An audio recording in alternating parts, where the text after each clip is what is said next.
Más temprano estaba nuestro hermano Rafael compartiendo la historia de un amigo. Yo, permítame compartírsela también. Su amigo de cariño, y ustedes saben, aquí en Santa Cruz somos más conocidos por los apodos que por nuestros nombres, don Chingo Arnés. Dice que este es un hombre activo, deportivo, de hecho que usualmente él siempre se lo topaba en la cancha de la Mutual, jugando, siguiendo las actividades deportivas. Y hasta que él le vino un derrame y una situación, una enfermedad, y estaba sufriendo. El hermano Rafael, siempre con esa intención de poder compartirle el Evangelio, ya le había compartido la palabra del Señor en un tiempo y él estaba un poco, como todas las personas, amablemente escucha, pero definitivamente no estaba abriendo su corazón. Y su salud fue empeorando, empeorando, empeorando a poco, de tal manera que ya él estaba inválido. Hace unas 2 semanas atrás, aproximadamente, el hermano Rafael estaba yendo al mercado San Luis a comprar algunos alimentos y cuando desde la ventana del vehículo le hablan, no, Rafo, Rafo, y era justamente este señor que estaba dentro del vehículo y su esposa era la que se bajaba a comprar porque él no podía hacer. Y el hermano Rafael sintió un peso del Señor y luego de simplemente hacer el saludo normal, que cómo está, que cómo te va, y bueno, ya usted sabe, ¿no? Ese saludo típico que a veces uno hace. Él nuevamente sintió el peso de su corazón de una vez más compartirle el Evangelio. Y allí, hace 2 semanas atrás, él sentado en el vehículo, el hermano Rafael afuera, él recibió al Señor en su Salvador en una oración, quebrantó su corazón. 2 semanas después, el hermano Rafael asistió a su velorio, falleció. Hoy el título del sermón es Jesús sana. La historia es acerca de un sordomudo. Y cuando enfrentamos la enfermedad, cuando enfrentamos el dolor y la situación y lo sufrimos nosotros o sufren los que están a nuestro lado, nos preguntamos, ¿cuál es la voluntad del Señor? ¿El Señor quiere sanar y salvar? ¿El Señor quiere solo salvar? ¿El Señor quiere primero salvar y luego sanar? ¿Cómo enfrentamos eso? Y definitivamente cuando enfrentamos eso, tenemos corrientes teológicas quizás muy claras o hábitos, por así decirlo. Si usted conoce a nuestros amigos pentecostales, ellos le van a decir la respuesta clara y concisa es, el Señor quiere sanar, ¿no? Y ahorita venga, vamos a sentarnos alrededor de usted y vamos a declarar sanidad sobre su vida, ¿no? Y empiezan a orar por la persona, a la menor provocación de cualquier enfermedad, ellos están dispuestos a orar. Ahora, quizás al otro lado estamos un poquito nosotros que siempre un poco más, más pausados, más calmados, nos preguntamos si realmente el Señor quiere sanar a esta persona. Quizás hasta incluso al escucharlo a nuestros hermanos orar, no, quizás nuestras oraciones palidecen, digamos, ¿no? Ellos se ven tan llenos de poder, tan llenos de convicción y nosotros dudosos, preocupados, quizás hasta incrédulos. ¿Cómo debemos orar? ¿Cómo debemos afrontar el tema del dolor, la enfermedad y la salvación en la sanidad? Son respuestas que espero que en esta mañana usted en este sermón pueda encontrar. Ahora entiendo que el tema es muy amplio y cada situación es muy particular, así que le desafío a algo.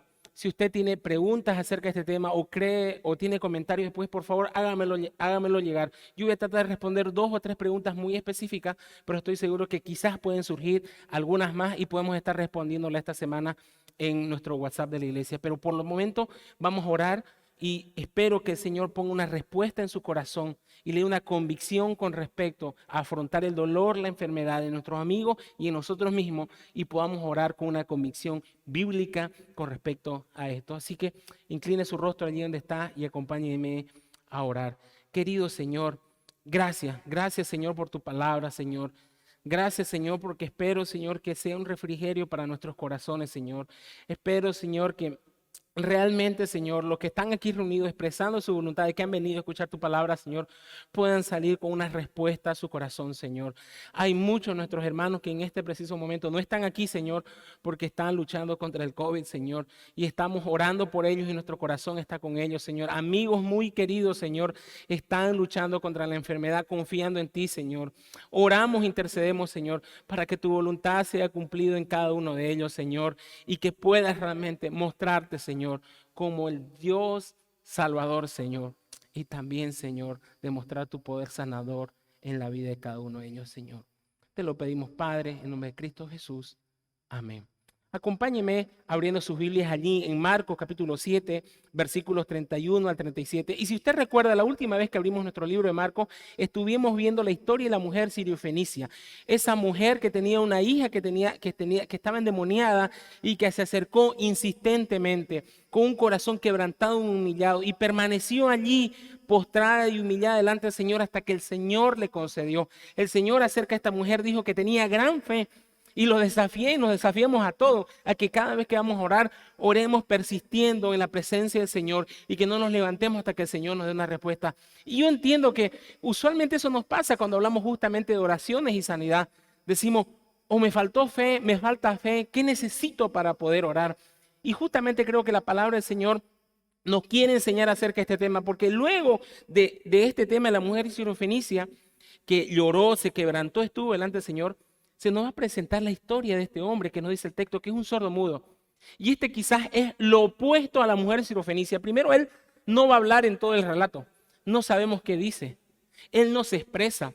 A él simplemente lo llevan delante del Señor. Y aún así recibe el milagro de poder oír y hablar nuevamente. Y usted puede decir, entonces, ¿cómo funciona? Y justamente creo que allí nos va a llevar la palabra del Señor. El tema del sermón hoy es Jesús sana. Jesús sana. Y lo primero que quiere decirlo es que Jesús sana a su tiempo. Jesús sana a su tiempo. Allí en el versículo 31 dice, volviendo a salir de la región de Tiro, vino por Sidón al mar de Galilea, pasando por la región de Decápolis. Ahora, usted no conoce mucho de la geografía de Israel. Yo realmente tuve que pelear ahí un poco los mapas. Y básicamente es lo siguiente. La región de Decápolis era una región, usted imagina el mar de Galilea aquí, que es como una arpa. Estaba en la parte sur a la derecha. Jerusalén estaba a la izquierda. Y el Señor Jesucristo, sin embargo, está muy al norte, en la región, en la ciudad de Tiro. Entonces, Él va a dirigirse al sur, al lado derecho, a tener esta cita con este hombre. Pero, sin embargo, ¿sabe qué hace el Señor? Se dirige primero 40 kilómetros más arriba. ¿Qué es lo que hace el Señor Jesucristo? Permítamelo dárselo como un ejemplo de Bolivia. Digamos que usted necesita ir a Tarija. Necesita ir allí está su meta. Entonces, ¿cuál es el camino que usted tomaría? Bueno, se va a la terminal o se va, por favor, un bus para Tarija, ¿cierto? Para el sur. Sin embargo, el Señor Jesucristo es como si se fuera para Trinidad. Y de Trinidad, usted dice, bueno, de Trinidad básicamente es bajar a Santa Cruz y de Santa Cruz irse a Tarija. Pero el Señor lo que hace es como que irse un poco a la izquierda, irse a Cochabamba, de Cochabamba meterse por el Tibni, comprarse un pasaje, luego pasar por Sucre para luego llegar a Tarija. Hace una vía más larga, hace una vía mucho más cansadora. ¿Sabe cuántos kilómetros recorre el Señor Jesucristo? 160 kilómetros. Aproximadamente esto le pudo tomar entre 4 y 6 semanas recorrer esta distancia. Ahora, muchos cuestionan este relato porque dicen, es ilógico que una persona hubiera tomado esa ruta. Lo más lógico era que de Sidón vuelva los 40 kilómetros que recorrió, baje un poquito por Samaria, cruce el mar de Galilea en barco, que era una ruta que usualmente el Señor Jesucristo hacía, y llegaba al otro lado. Y eso más o menos le iba a tomar unos 100 a 120 kilómetros menos. Pero el Señor Jesucristo decide tomarse ese tiempo, ¿Por qué? Porque el tiempo del Señor es perfecto. Él nunca llega antes, Él nunca llega después.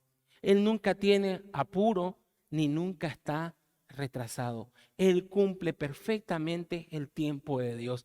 Así que cuando estamos sufriendo, cuando estamos atravesando el dolor, descanse en que el Señor va a obrar a su tiempo. Fíjense que la obra más importante, y la vamos a recordar en unos cuantos días, es el nacimiento del Señor Jesucristo. El mismo Israel tuvo 400 años de silencio antes que nuevamente se levantara el profeta Juan el Bautista para anunciar que venía el Mesías. Y aun cuando el Señor Jesucristo nace en un pesebre, se desarrolla hasta los 12, 15 años, 20, 25, y recién cuando Él tiene 30 años, pronuncia estas palabras en Marcos capítulo 1, versículo 15, y dice, el tiempo se ha cumplido y el reino de Dios se ha acercado. Arrepentíos y creed en el Evangelio. Fíjense que el Señor Jesucristo, aún ya estando en esta tierra, se tomó el tiempo necesario para hacer su obra. No antes, no de después. Y fue la obra más importante que marca la eternidad y los tiempos. Pero aún así dice que Él, llegado el tiempo. Ahora, cuando atravesamos dolor, cuando atravesamos circunstancias difíciles, cuando vemos en este mundo como la maldad corre y cada día es peor, decimos, ¿cuándo va a volver el Señor Jesucristo? Y algunos incluso decaen de que verdaderamente el Señor Jesucristo va a volver. La palabra del Señor nuevamente nos dice allí en Mateo 24:36, pero el día y la hora nadie sabe, ni aun los ángeles de los cielos, sino mi Padre, dijo el Señor Jesucristo. Y más abajo reveló, velad pues, porque no sabéis la hora que ha de venir. Y la palabra del Señor nos dice, mientras Él viene, velad, estén atentos, estén activos. No simplemente estén allí sin hacer nada, sino estén activos. Y es eso precisamente lo que el Señor Jesucristo está haciendo. Porque si Él decide tomarse 160 kilómetros, no es simplemente para recorrer los valles altos del Golán, subir un poco de montaña, así como hicieron nuestras hermanas hace un tiempo, no se fueron a la montaña a pasear y estuvo bonito, ¿cierto? Sino el Señor Jesucristo se fue a la montaña, bajó por los valles, no para contemplar el paisaje, sino que estamos viendo en el libro de Marcos que el Señor Jesucristo hace un tiempo ya quería tener un tiempo con los discípulos a solas, un tiempo de entrenamiento, porque luego de todos estos eventos se dirige hacia Jerusalén. Estamos más o menos entre los años 2 y medio a 6, 4 meses o probablemente 9 meses como máximo de la crucifixión de nuestro Señor Jesucristo. Entonces el tiempo se está cumpliendo y Él necesita capacitar y entrenar a los discípulos. Así que si Él se va hacia el norte, si Él se va hacia las montañas, es para tener un tiempo con los discípulos. Versículo más atrás nos había dicho la palabra del Señor que ni tenían tiempo ni para comer. Así que si el Señor se aleja del ministerio, no es para descansar, sino para hacer ministerio. Ningún tiempo del Señor, ningún segundo del Señor, aunque acabamos de decir que el Señor se toma su tiempo, fue desperdiciado. Cada segundo estuvo cumpliendo la voluntad del Señor. Y eso debe llamarnos a nosotros cuando esperamos el tiempo en el Señor. ¿Qué hacer? Efesios 5:16 nos dice, mirad pues con diligencia cómo andéis, no como necios, sino como sabios, aprovechando bien el tiempo, porque los días son malos. Estamos llegando a fin de año y quizás algunos de ustedes dicen, estuvo muy duro este año, estuvo muy duro el trabajo y realmente me involucré en el ministerio. Realmente creo que quizás estoy considerando, y no sé quién lo inventó ese asunto, un año sabático, un año de descansar y dejar todo y realmente descansar porque realmente lo di muy duro. Y entiendo que muchas veces podemos estar tan involucrados en una y en otra actividad que a veces llegamos a fin de año ya fundido, se quemó el foquito ya porque le dimos durísimo. Ahora, nos conocemos, conozco la iglesia. Creo que son excepcionales los casos aquí. Al resto creo que todavía les resta mucha energía y mucho para dar. Así que no me estas palabras y diga, sí, quizás yo soy ese que estoy muy agotado. Pregúnteme, yo le puedo dar una perspectiva adecuada, porque estamos aquí y estamos viendo. Ahora, cuando pensamos, sin embargo, en tomar un descanso, ¿qué significa? ¿Qué debe significar? Sobre todo aquellos que están pensando en cómo se llama, en descansar del ministerio. Así como el Señor Jesucristo tomó un tiempo para obrar y trabajar en el corazón de sus discípulos, yo le digo algo, usted, qué sé yo, aquí toca un instrumento, toca un teclado, hace un ministerio, es maestro dominical, si quiere descansar de eso, porque está muy agotado, lo entiendo, pero entonces su tiempo debería ser dedicado a tener un tiempo de comunión profundo con la iglesia. Porque muchas veces es cierto, por las actividades que tenemos, no tenemos tiempo para sentarnos con los hermanos. ¿Cuántos cafecitos nos debemos entre varios de nosotros? Y vamos a sentarnos en un café a charlar. Pues bueno, cuando usted quiera descansar del ministerio, empiece a cumplir todos esos cafés prometidos. En mi caso, esos pollitos Sakura prometidos, ¿me entiendes? Y siéntese a charlar y tenga ese tiempo de comunión. Ya no está correteando por las actividades, ya no tiene la responsabilidad, pero entonces tiene el tiempo para tener un tiempo de calidad con la comunión con los hermanos. El descanso del ministerio no significa dejar el ministerio, ni mucho menos dejar la iglesia. Debe ser un tiempo para involucrarme profundamente con mis hermanos. Y el otro tema, y aún más importante, debe ser un tiempo para tener una comunión con el Señor. Tener un tiempo para estar más en oración, más involucrado en las palabras. Por ahí usted está viniendo fielmente todos los miércoles, jueves, viernes, martes, su grupo de crecimiento. Y ahora que vamos a hacer una pausa, pues bueno, ese miércoles, ese martes en la noche, no lo dedique a martes de película, noche de fútbol, ¿me entiende? Dedíquelo a estar en tiempo común. Nos hace falta, lo necesitamos. Estamos acompañando a algunos de nuestros hermanos que están luchando con el COVID esta semana y he estado animándoles justamente a eso. No pierda su tiempo, porque dicen, ya no sé de cuál lado de cama echarme, ya no sé qué hacer, ya doblé, ya planché, ya acomodé y no sé más qué hacer. Pues bueno, doble rodilla y tenga un tiempo con el Señor. Aproveche su enfermedad. Sáquele el jugo que ahora tiene el tiempo para leer, escuchar, fortalecerse y animar. No pierda el tiempo, mis queridos hermanos. Así que el Señor Jesucristo está recorriendo estas 4 o 6 semanas aprovechando bien el tiempo. Pero desde la perspectiva del sordomudo, ¿está pasando el tiempo simplemente? Fíjense que el texto de la palabra del Señor nos dice que luego que el Señor hizo ese recorrido, versículo 32, y le trajeron un sordo y tartamudo.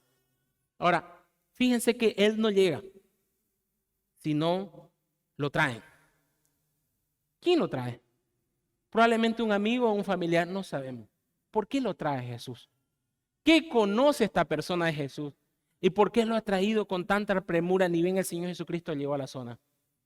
Versículos atrás, sabemos que el Señor Jesucristo multiplicó panes y peces para por lo menos 15,000 personas. Y el Señor Jesucristo lo hizo porque sabía que estas personas venían desde muy lejos y no estaban cerca de casa. ¿Saben lo que creo yo?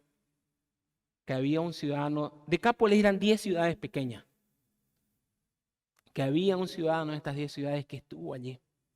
El texto de la multiplicación de los panes y los peces nos dice que el Señor Jesucristo primero estuvo sanando a las personas de los enfermos. Y esta persona está allí. Esta persona escuchó las enseñanzas del Señor Jesucristo. Esta persona vio al Señor Jesucristo sanar. Y cuando se repartió los panes y los peces, entendió de que este hombre era enviado de Dios. Y estoy seguro que este hombre, cuando estaba viendo al Señor sanar, dijo, ¿cómo quisiera que mi amigo, que él, el de mi barrio, el de él, el que es sordo, estuviera con Jesús y lo sanara? Así que mientras el tiempo transcurre, mientras el Señor Jesucristo está por el norte, Dios está orando en el corazón de esta persona. Ya estuvo orando. Así que cuando el Señor Jesucristo llega a la zona, esta persona está convencida. Dice, Jesús está aquí, yo conozco a Jesús y conozco a alguien que necesita conocer a Jesús. Mi querido amigo y hermano, está pasando por tiempo de dificultad, de dolor, de tristeza. Y usted piensa que el Señor no hace nada, se equivoca. El Señor siempre está obrando. Siempre está obrando en los corazones de las personas. Él siempre está haciendo su obra porque Él siempre va a cumplir su propósito. Pero lo va a hacer nuevamente, como le digo, a su tiempo. Y su tiempo es agradable y perfecto. Jesús sana, sí, pero Jesús sana a su tiempo. Número 2, Jesús sana de una manera particular. Jesús sana de una manera particular. Dice el versículo 32, y le trajeron un sordomudo y le rogaron que pusiera la mano encima. Sin embargo, el Señor Jesucristo lo puso aparte. Esta persona o este familiar llega, lo trae delante del Señor Jesús y Señor Jesús, yo vi cómo era, Señor. Tú pones la mano y se sana, así que Señor, ponle la mano, Señor. Y el Señor Jesucristo lo va a tomar aparte. Ahora, dice que apartándolo de la gente. Cuando la Biblia dice que había mucha gente o había gente, usted mínimamente tiene que imaginar de 100 personas para arriba. Recordemos, antes habían 15,000. Después de esto el Señor nuevamente va a multiplicar los panes y los peces y dice que habían como 4,000. Entonces realmente había mucha gente. Pero el Señor Jesucristo, Él no quiere hacer esto público. Él no quiere sanar para que todos vean, como usualmente a veces nosotros quisiéramos, que todos vean que el Señor tiene poder, que todos vean. Pero el Señor no está en eso. El Señor ve todo ese gentío y dice, vamos a hacer esto de manera privada. Y fíjense lo maravilloso que haber sido esto. Que el Señor dice, vamos a un lugar aparte. Seguramente, si habían más de 100, 200 o 1,000 personas, realmente se tomaron el tiempo para encontrar un lugar solitario. Seguramente estuvo Jesús, este hombre sordo mudo y un par de los apóstoles, si no todos, quizás alguno. ¿Por qué? ¿Por qué el Señor va a tomar aparte? ¿Por qué el Señor no va a poner la mano para que todos vean? Número uno, creo yo, porque el Señor claramente deja establecido en su palabra que la sanidad no tiene un método. La sanidad no tiene un método. Fíjese algo, si el Señor Jesucristo hubiera sanado a todas las personas con solo tocarle, hubiéramos dicho, qué pena, no está aquí el Señor para que nos toque con su mano. Muchas veces el Señor Jesucristo simplemente dio la orden. En otras ocasiones una mujer tocó su manto. En estas ocasiones él pudo haber tocado la mano, pero él va a hacer algo diferente. Así que el Señor quiere que no existe que entendamos que no existe un método. Usted va a una librería cristiana y se va a topar exactamente con lo opuesto. Personas que les van a enseñar cómo orar para recibir sanidad. Personas que le van a enseñar cuál es el método de sanación, que haga esto, que haga lo otro. Los pasos A, B y C para obtener del Señor algo. Yo veo en la palabra del Señor y veo que Él siempre se esforzó por lo opuesto, para que no entendamos de que existe un método. Y saben que eso es bueno para nosotros, porque podemos entender que el Señor simplemente en los cielos puede dar la orden y nosotros recibir la sanidad, que no necesitamos que específicamente nos toque. Pero ahora estas personas o le sugirieron o le ordenaron quizás al Señor, Señor, ponle la mano. Y el Señor, ¿saben qué? Es Señor. Él no recibe órdenes. Esa es la diferencia. Él es el Señor, nosotros los siervos. Él es nuestro Padre, nosotros sus hijos. Él es el Señor, nosotros sus esclavos. No podemos ordenarle al Señor, porque si no deja de ser Señor y Él se convierte en nuestro siervo. Sé que puede sonar bonito eso, decir, declaramos, pero básicamente estamos ordenándole al Señor. Y no podemos hacer eso. Podemos pedirle. Ahora, lejos de eso de opacar nuestras oraciones, lejos de eso de decir, oh, digamos, ¿no? Y entonces, ¿qué puede hacer el Señor? Más bien, quiero ponerle una perspectiva con respecto a eso. Más bien, si podemos y el Señor nos dice que le pidamos, debemos entender a quién le estamos pidiendo. Y si usted es hijo de Dios, lo primero que tiene que entender es que se lo está pidiendo a un Padre amoroso.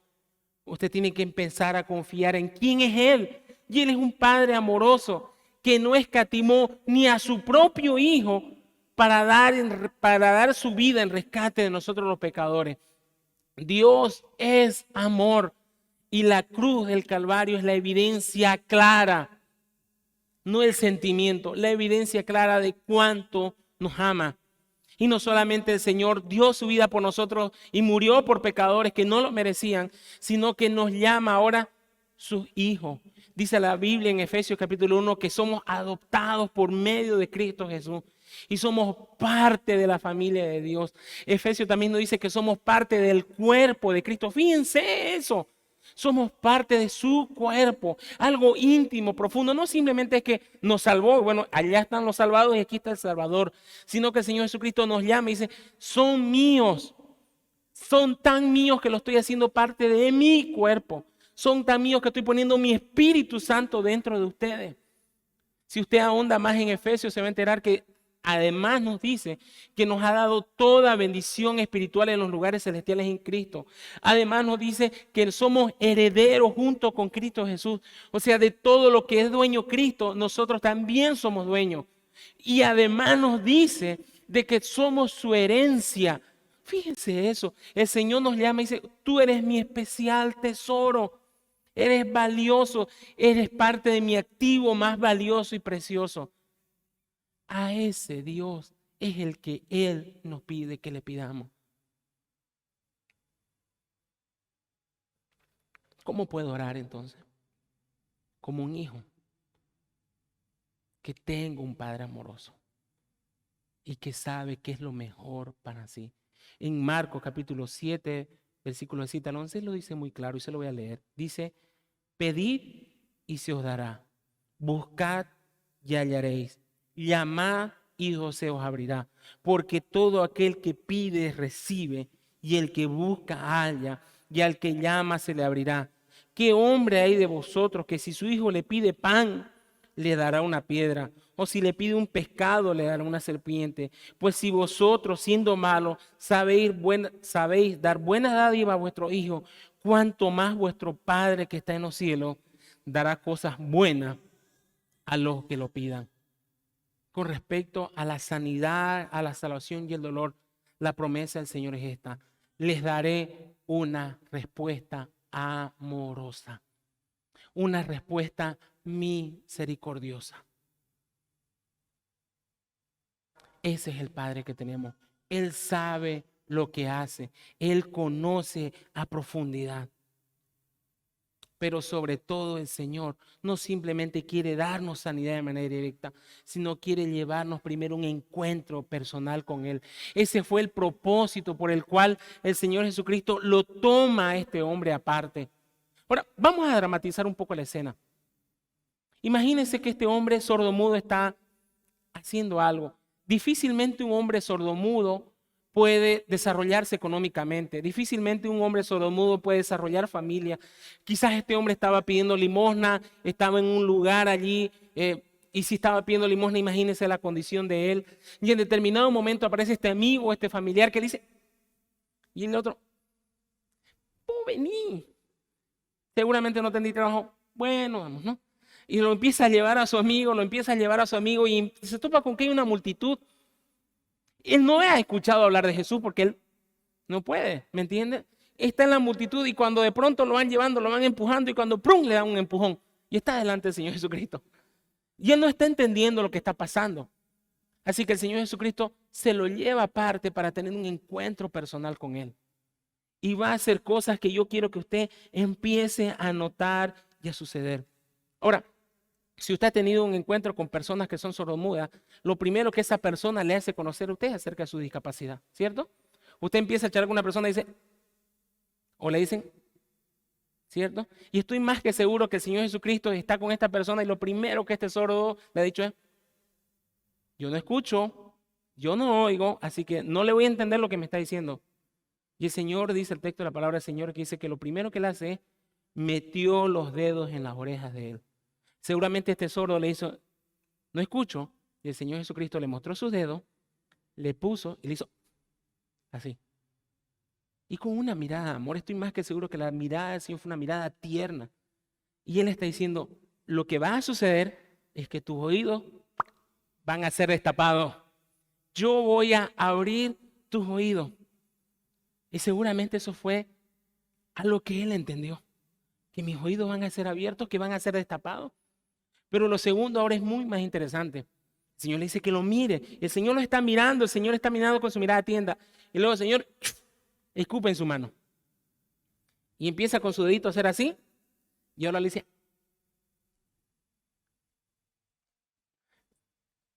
él es sordo, pero no es ciego.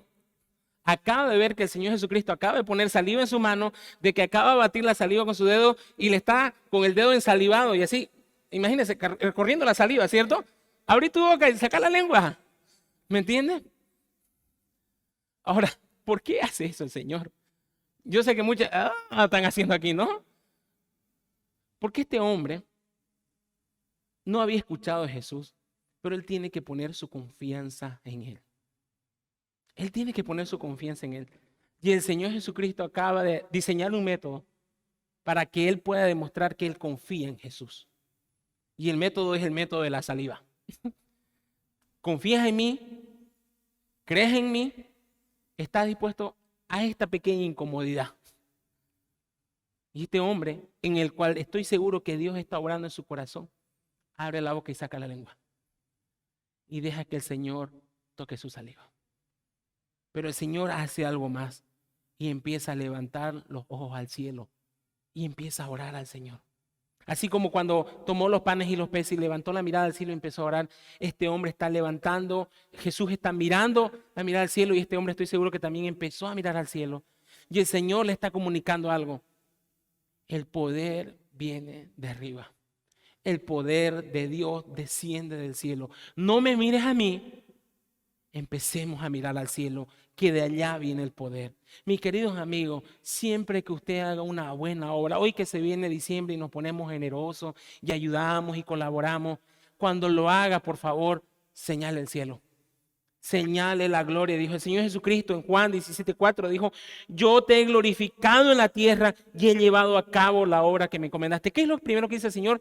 Te he glorificado a través de las obras que tú hiciste. Queridos hermanos, señalemos siempre la gloria de Dios. No le robemos la gloria que Dios se merece. Él debe ser glorificado, Él debe ser exaltado, no nosotros. Señalemos siempre a Dios. Y este sordomudo está entendiendo de que esto se trata de Dios y de su poder y de Él, y que el Señor Jesucristo está haciendo un medio para llevarlo al Padre. Pero el Señor Jesucristo hace algo más y dice que gimió. Esta palabra gemir significa un sentimiento interno inexpresado de dolor. Es como cuando alguien sufre un dolor interno y no es que lo grita, sino que con toda su expresión, con todo, está y salen pequeños dolores. Ese es un gemido. ¿Por qué el Señor está haciendo eso? Recuerden que el Señor está orando. Él está mirando al cielo. Él está mirando a este hombre. ¿Saben qué es lo que está haciendo el Señor Jesucristo? Está expresando el dolor del corazón de este hombre. Qué discapacitado incluso hoy al presente, con todas las leyes que existen, no es humillado, no es señalado, no es burlado, no es separado y de alguna manera excluido de todo. Y este hombre, no sabemos cuántos años tiene, no sabemos si es un joven, no sabemos si es un hombre mayor, pero sea que sean los años que tiene, porque no es un niño, ya ha sufrido bastante. Ya ha sufrido bastante, ha sido humillado. Por ahí era alguien que estaba pidiendo limosna, entonces incluso en su condición misma externa quizás era deplorable. Y lo que el Señor está diciendo es: comparto tu dolor y sufro por lo que tú estás sufriendo. Allí está expresada la humanidad del Señor Jesucristo. Él no simplemente sanaba, ¿me entiende?, de una manera así fría, sin sentir el dolor de las personas.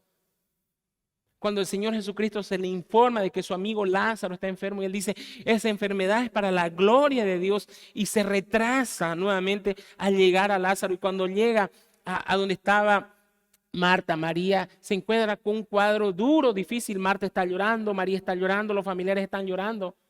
Y el reclamo: si hubieras venido antes. Y el Señor Jesucristo no llega ganador y dice: no se preocupen, tranquilo, tranquilo. Ven, yo en este momento lo voy a resucitar y todo va a estar bien. No dice calma, calma. No dicen no lloren, sino que él mismo, al ver ese cuadro, ¿qué pasa? Llora, se quebranta en dolor y llora, conocedor de la voluntad de Dios, conocedor de que minutos después iba a salir Lázaro resucitado y ese dolor se iba a convertir en fiesta, pero el mismo Señor Jesucristo comparte ese dolor. Y eso debe traer ánimo en nuestras vidas, porque saben que el Señor Jesucristo, nos dice la palabra, que es un varón experimentado en quebranto. El Señor mismo vio partir a su Padre. No se privó a sí mismo de un dolor de ver partir a un ser querido. El Señor Jesucristo no le privó a su madre de verlo a él crucificado y humillado. El Señor Jesucristo, cuando partió al cielo, lo encargó a Juan. Y luego en Jerusalén su medio hermano se quedó como líder, Jacobo, y fue también uno de los primeros cristianos que fue matado. Y si su mamá María estaba viviendo para ese tiempo, María vio morir a uno de sus hijos también. ¿Entiende? Él no le privó del dolor mismo a su propia familia. Pero por eso es que él dice que él cargó nuestras enfermedades. ¿Saben que el Señor Jesucristo cargó nuestro pecado, cargó nuestro dolor?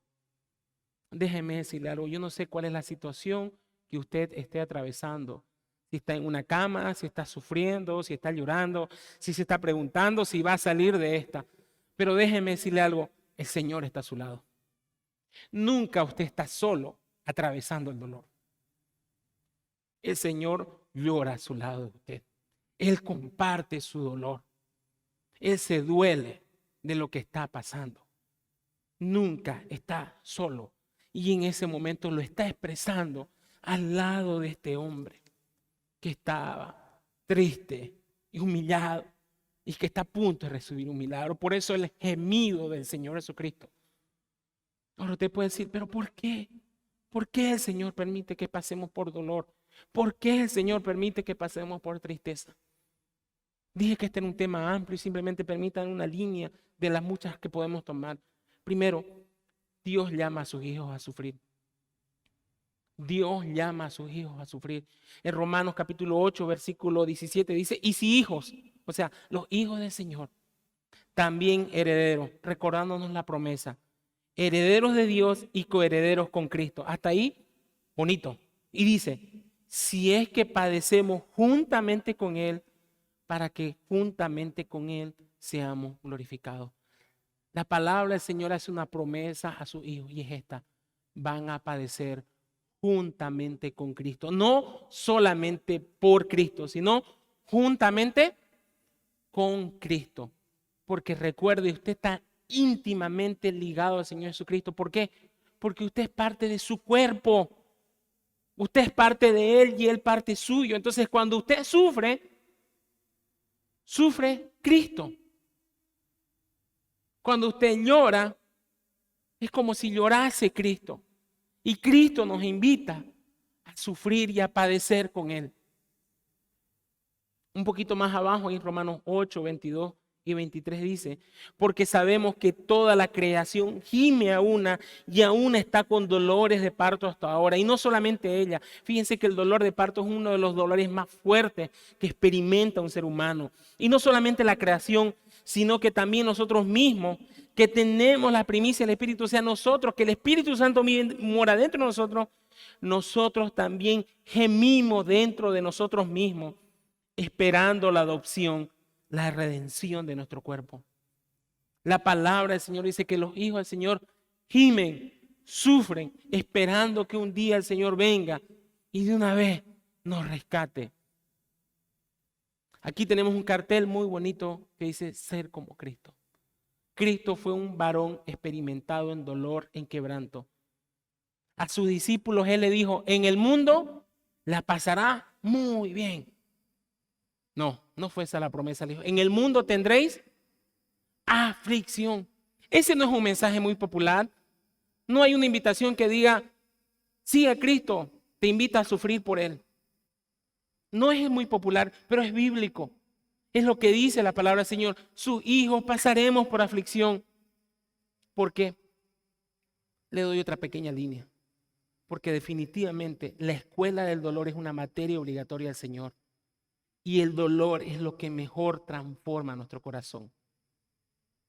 ¿Quién de nosotros, estando con buena salud, con las cosas resueltas, con la economía saneada, no dice voy a glorificar al Señor, voy a ayunar una semana agradeciendo al Señor por esto? ¿Quién de nosotros, estando en buena condición, dice voy a servir más al Señor, voy a involucrarme más al Señor, voy a ofrendar más al Señor?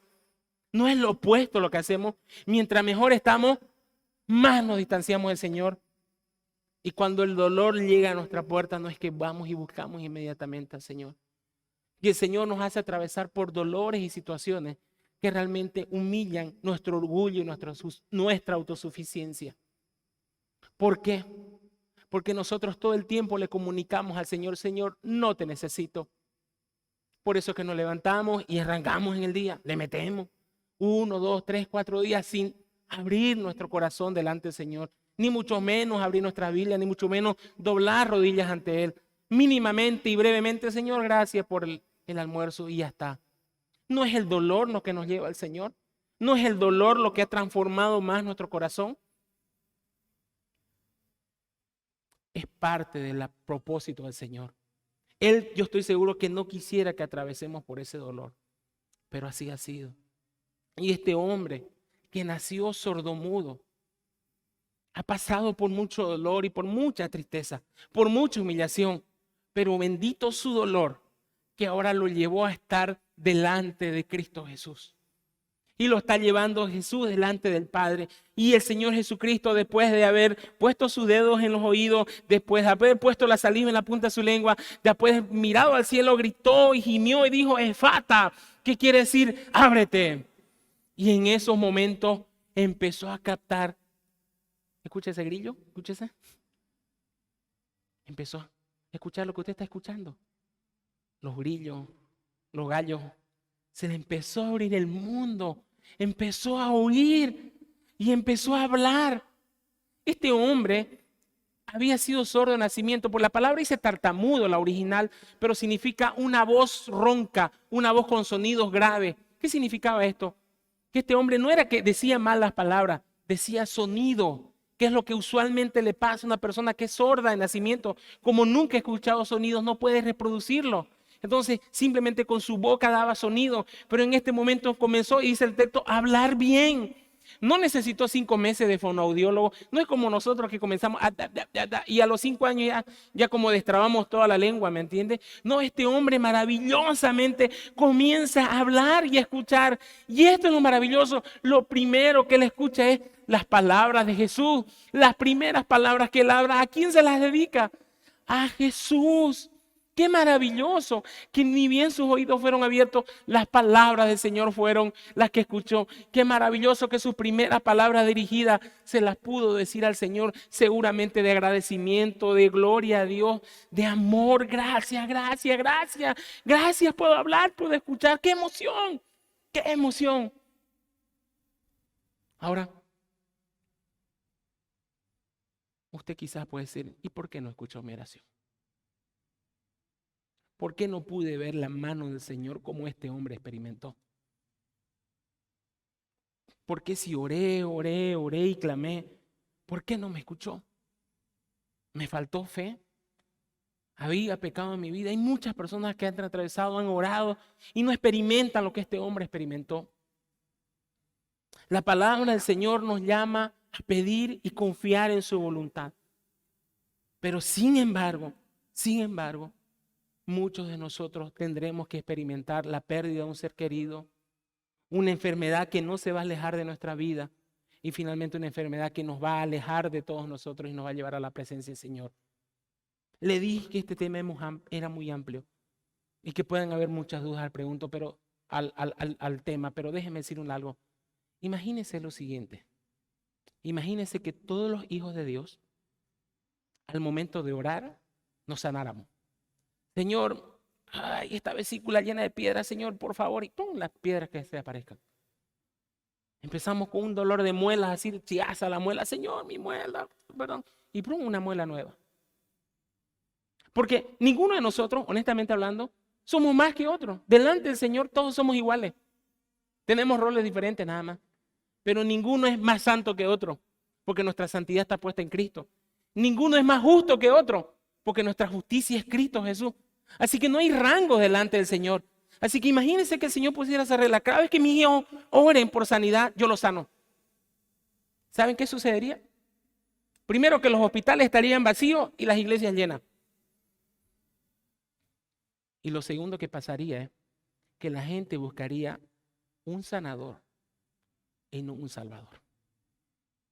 La gente buscaría a Jesús por lo que Él puede hacer en sus vidas, pero no para que transforme sus corazones. Es lo que yo veo en la palabra del Señor. Vuelvo a decir, Dios es soberano, Dios es amoroso. Él sabe por qué a veces obra de manera maravillosa y por qué otras veces nos deja experimentar el dolor y el quebranto. Solamente yo sé que el Dios en el que creo me ama y nos ama. Sé que Él es justo en cada decisión. Sé que Él es sabio en cada decisión que toma y que su sabiduría es mejor que la mía y que Él conoce qué es lo mejor para mí. Y si Él decide que pasemos por dolor y circunstancias difíciles, solo Él sabe por qué. Y eso nos lleva al tercer punto y último. Jesús sana a su tiempo, Jesús sana de manera personal, pero Jesús es más que un sanador, es un salvador. Ahora, imaginen la escena. Este hombre está agradecidísimo. Este hombre está hablando a 1000 por hora. Gracias, gracias, gracias, gracias, gracias, gracias, gracias, gracias. No para de hablar. Es como con los niños, ¿no ves? Y muy emocionados cuando dicen su primer palabra y un rato se ya cállate, papito. Un momento de silencio. Y en este momento el Señor Jesucristo le dice algo que a mí me parece muy cómico. Y le mandó que no lo dijese a nadie. ¿Sabes qué? Ahora que hablas mucho, ¿sabes qué? Te quiero decir algo. Guarda silencio, por favor. No se lo cuentes a nadie, pero Señor, esto es lo más maravilloso y espectacular que me ha pasado en la vida, quiero contárselo a todos.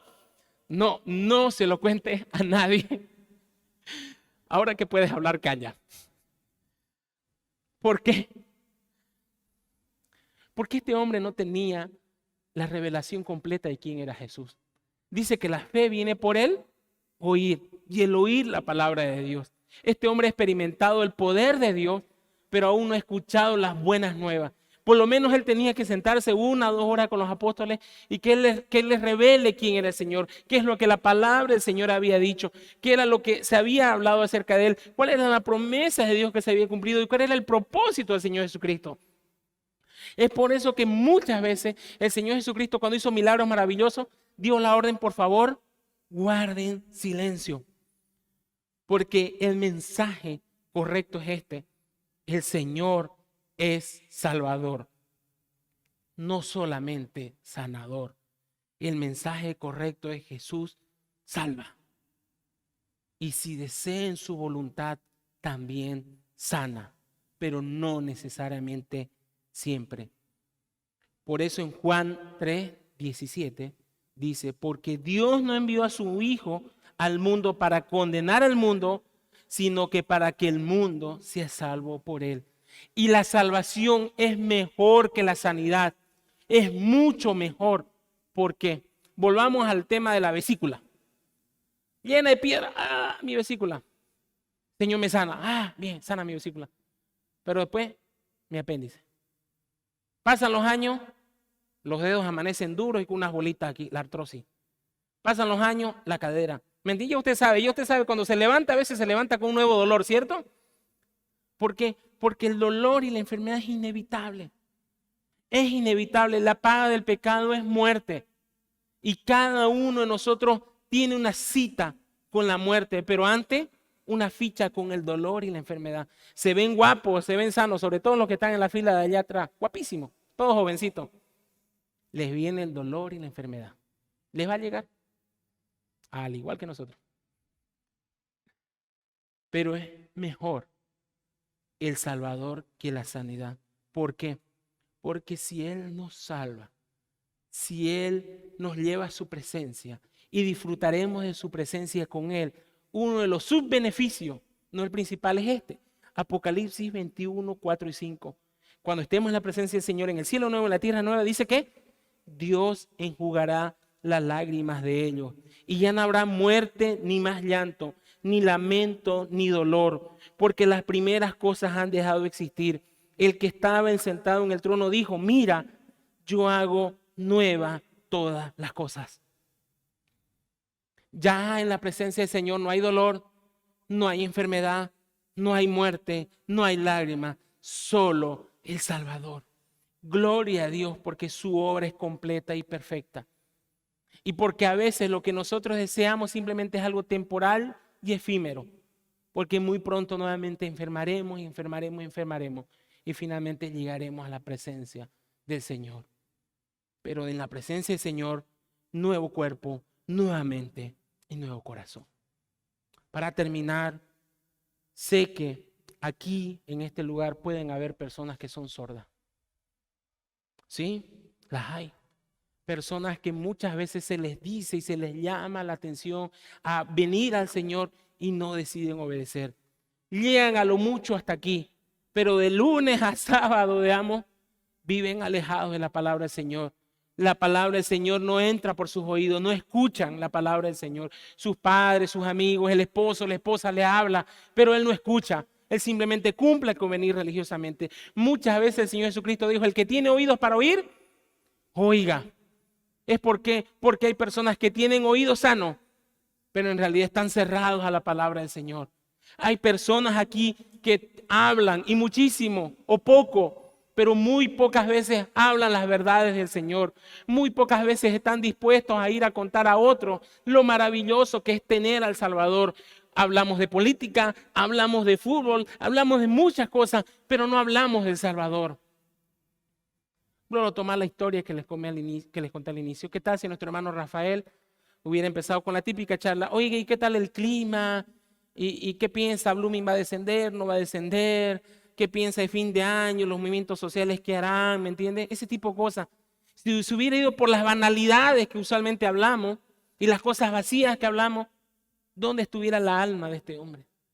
En el infierno. Pero Dios tuvo una cita celestial y misericordiosa. Y el hermano Rafael, movido por el Espíritu del Señor, lo llamó una vez más a que venga a Cristo. Abrió su boca y le contó del mensaje de la salvación. Y yo lo desafío a usted a que si habla, hable las cosas de Dios, hable del Salvador, hable del Señor. Y que si usted escucha, escuche la palabra de Dios. El Señor puede abrir sus oídos y puede darle una boca para contar las palabras del Señor. Y si no lo hace, arrepiéntase y pida que el Señor una vez más en su vida diga: Efata, que sean abiertos nuestros ojos, nuestros oídos y nuestra boca para alabar y glorificar y llevar al cielo a las personas al Señor. Oremos. Querido Señor, oh Padre, Señor, sé, Señor, que al exponer tu palabra, Señor, hoy removimos, Señor, dolor, removimos tristeza, Señor. O hay personas al otro lado, Señor, que están luchando, Señor, en cama, Señor, contra la enfermedad, Señor. Y nuevamente, Señor, solo, Señor, confiamos en tu amor y en tu misericordia y en que tú sabes, Señor, qué es lo mejor para nosotros, Señor. Solo te pedimos una cosa, Señor, acompáñanos en nuestro dolor. Acompaña a las personas que están en este momento en cama, Señor, luchando. Consuela sus corazones, Señor. Y a nosotros, los que estamos aquí, Señor, abre oídos, Señor. Hay personas aquí que están sin oídos espirituales, Señor. Abre nuestras bocas, Señor. Que empecemos, Señor, a hablar, Señor, y a usar nuestras palabras, Señor, para honrarte y glorificarte y servirte, Señor. Padre, que llevemos gloria para tu nombre, Señor. En Cristo Jesús, Señor. Amén.